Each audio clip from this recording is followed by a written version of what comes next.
Première complémentaire, M. le député de Terrebonne.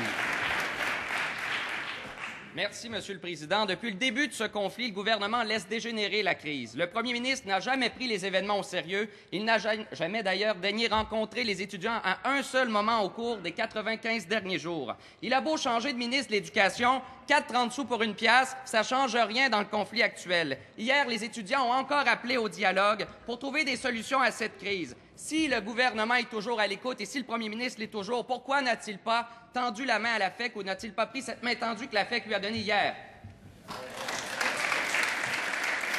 Madame la ministre de l'Éducation. Monsieur le Président, j'ai bien reçu la proposition de la FEC par le biais de son représentant.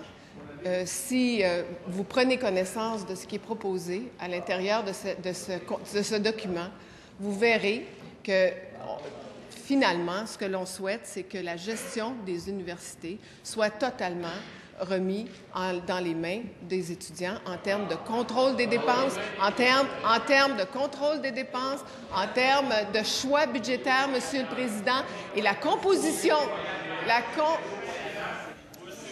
Ça va aller, là. Vraiment, là. Vraiment? Vraiment? Écoutez, période de questions, mais c'est aussi une période de réponse. Que vous n'aimiez pas les réponses, ça peut arriver. On va vous poser d'autres questions en ce temps-là.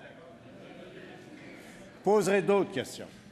En attendant, vous avez des réponses auxquelles nous devons écouter ces réponses-là. Et si vous n'êtes pas content, vous en poserez d'autres.